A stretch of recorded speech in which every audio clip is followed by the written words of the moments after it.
My name is Pastor Oladipo. I live here in Ireland in Trim. On the 24th of March, suddenly my son fell into a pool. We sat at the side in our house. My wife was just studying and didn't know that the baby has gone to the back of the house and fell into the pool. So he took my neighbor the upstairs there to see the child floating on the pool already. I have gone to school to pick my little daughter. So when I came back, they gave me my son in my hand at the front of my house, already gone. I'm a nurse. I work in the anesthetic department in the hospital. So I saw him, he was gone. We put him on the ground. Before we know, we called all the neighbors around. They surrounded us. Over 20 people were standing before me, and I heard a voice says to me, "It is not over yet."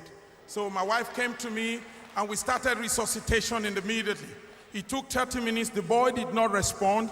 There was no pulse. There was no voice. Then I turned to my wife and says, "Do you remember we have an oil which the Lord has blessed for us? Go in and run." And she ran. So the white guys around me asked, "What are you doing?" I said, "I did not accept this. God will do it." And we just call his name at once. His name is Mighty Eniola. We says, "Mighty." It's like I saw the Spirit with the power of God coming into him. He started breathing immediately. And we took him back. Praise the Lord. My name is Tobega Msani. On the 1st of March 2010, I was given 5 days to live. But Pastor Babalola had come with a handkerchief from Nigeria, and he had put on my forehead. And I remember seeing that in the coma. I was put on the ventilator for 12 days, and one organ starting to fail one after another. The lungs, the liver, the kidneys. And the doctor said, "Let's take this ventilator and give to somebody who has a chance to live, because she's not going to live." But God raised an army for me. People prayed in Nigeria, in Ireland, in South Africa. And one day I was flying. It was the night in the coma. And I remember the presence of God. And I asked God, "What about Jeremiah 30? Because he had given me the word in Jeremiah 30 verse 17, saying he will restore my health, saying he will heal my wounds. In Jeremiah 31 verse 4, saying he will build me again and I shall be rebuilt."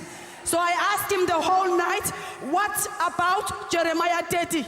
I don't know if it's the following day. I woke up. Today I'm alive and singing with the choir. Hallelujah. My name is Nandi. I'm from South Africa. I just want to testify of the goodness of the Lord. Sometime last year, Daddy G.O. said we should lift up whatever you have in your hands. So I lifted an oil and a handkerchief. He prayed over such things. And then one of my nephews back home, he was sick. Actually, he was sick from Bath. And I posted the oil to South Africa, and then they anointed him with oil. And the doctor said that he's going to live on medication for the rest of his life. And 2 days after he has used the oil, he was never on medication again. God has healed him completely. And another testimony, I have a cousin who was jobless for years, and now she when I went home in June this year, she used the oil, and she got a job from E-Television in South Africa, a permanent job. I want to testify of the goodness of the God, that Lord is wonderful and is doing great things. And even though we didn't know how to pray back home, but since I mixed up with Nigerians, I know how to pray. I know we are called, I know we are being called Oibo. I am Oibo, yes. But when I'm praying, I put Oiboness aside. If there's anything like that, thank you.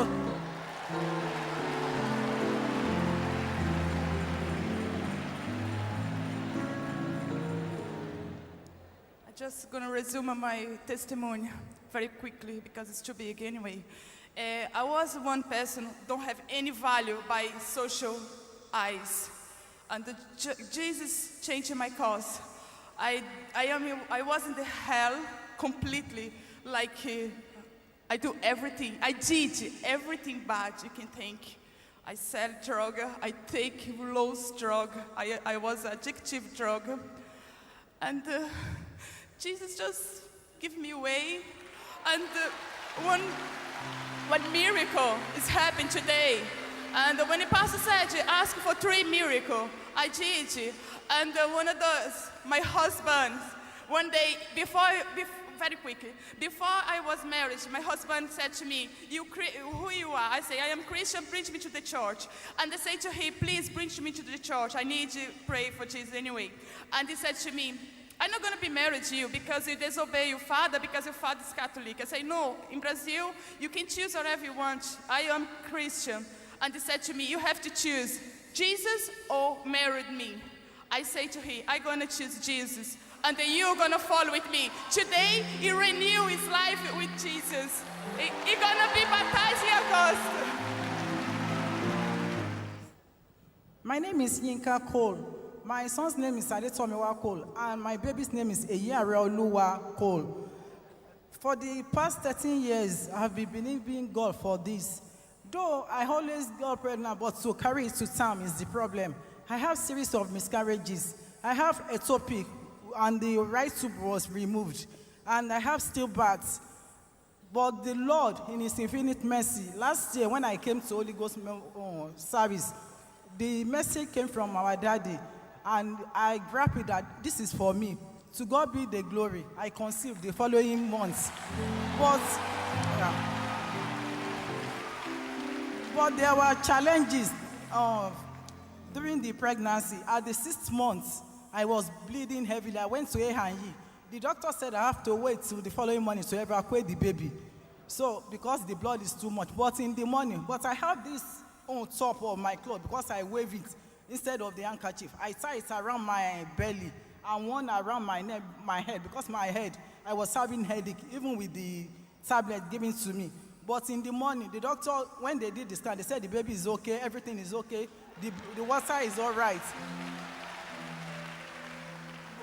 I thank God because the Lord silenced the enemy of my soul, who touched every area of my life, for His glory to show forth in my life. And indeed, the Almighty God Himself stepped into my situation to build the change, the wind of change in my life, which I believe it is permanent. Praise the Lord. My name is Modupe Bangbade. I'm from United States of America.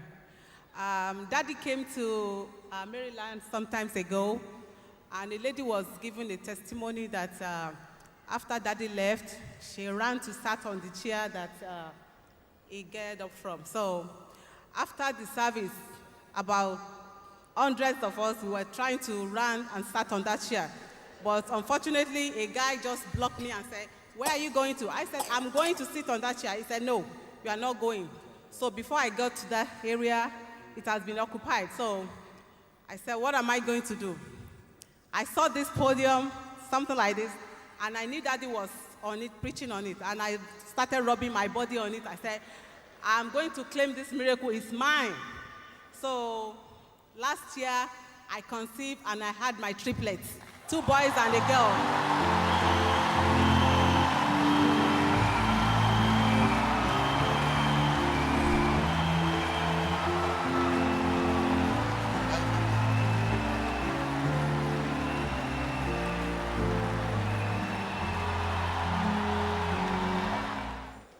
My name is Olugbenga Taiwo. Last year, I was here during the Holy Ghost service. I couldn't see very well without, I couldn't read very well without wearing glasses. But 2 months before then, I was contemplating whether I should go to the optician for a checkup. But I said, let me wait and see what God will do for me during the Holy Ghost service. So, and I came to that. When I got home the following day, I took my Bible to read, and I took my glasses, I put it in my hair, and said, but I prayed during the Holy Ghost service. I just put it aside. And since then, I've been seeing very clearly. And in January this year, when I saw the glasses where I kept it, I just threw in the bin. And that's what God has done for me. Praise the Lord. Praise the Lord. Ayo Adejuma is my name. Before the Holy Ghost service last year, I was speaking to this lady about God. Then she told me that she's an atheist, that I shouldn't bother myself. She doesn't believe there is God. But she added this and told me that if only God will make her pregnant, then she will believe there is God. Then I looked at her in the face and I told her, that is a small thing. So I invited her for the Holy Ghost service, but she had booked an holiday, so she couldn't come. So, and she told me to pray for her. So I came here praying for her, and I discovered that I was even so burdened for her than my own request. So by the time the Holy Ghost service ended, I discovered the next time I saw her, she was burdened for the things of God. So I told my husband I would start praying. To cut the long story short, she asked me to teach her how to pray. Then we started with the prayer of repentance and to our request. I didn't know God would do it so quick.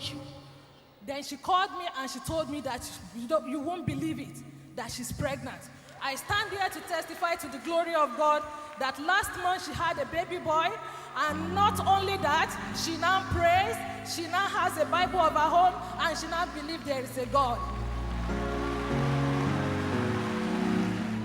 Hi, my name is John O'Reilly. I was a heroin addict for 23 years. I was lost and bound. There was no hope for me. I suffered many different diseases through them years. I lost my girlfriend. She died in my arms. I contracted the disease HIV. I went on years and years into the depths of drug addiction and despair. I found myself in a place, lost and bound, in a place in an apartment. I wanted to die. I barricaded the door and I got bags of cocaine and heroin and all the other drugs that came with it. I suffered in that place. The landlord, he called to the place. He called my mother. He called the police. He called the fire brigade. The police, the fire brigade, they came. They took me out, and my mother seen them taking me out. She watched me go in an ambulance, and she pulled to the side of the road. She couldn't follow the ambulance. And she says, God, if you cannot heal him, take him from me. It was from that ambulance journey I went to hospital. I spent 2 months in a hospital in a HIV clinic. It was then the doctor says, John, you're just, I says, I got a chance to go to a recovery home, Victory Outreach Recovery Home. And the doctor said, you're on too much drugs, John. We are contemplating on amputating your leg because you have blood clots in your leg. You're suffering with HIV. Your body will not be able to handle coming off all these drugs. I said, if I stay here, I'm going to die. If I go there to this recovery home, I'll die with no drugs. I'm going. So I had to sign the papers to get released from the hospital. I went to that recovery home. And I seen the love of Jesus Christ in that place, in that Christian place. The love of God. Listen to me. Listen. I watched the video, Jesus Christ of Nazareth. And then I began to see the man, the God who I've been praying to all of these years. One night I got to my bed and I put my hands up and I said, God, if you're here, He came down from heaven and baptized me with His Holy Spirit. I knew from that moment on, I was never going to go back on drugs again in my life. I got a peace that's apart all understanding. I'm telling you now, 3 weeks ago, the hospital, they called me in. I went and they says, John, you don't have HIV no more.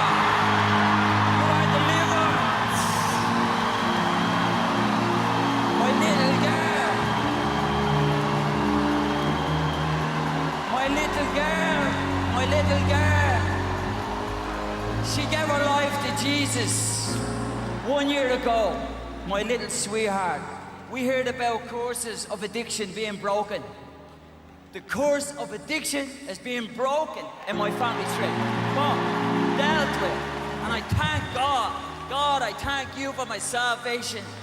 I thank you for the miracle, and I thank God for all your lives. All you have to do is surrender. Put your hands up and surrender. God is waiting for you to surrender. I have to say this before I go. I was asking God, give me a word for these people. Give me a word. He gave me a word. He says, whatever you ask for when you pray, if you believe it, you will receive it. He says this, but when you stand and you pray, if you hold anything against any brother or sister, you forgive them. And God will answer your prayers.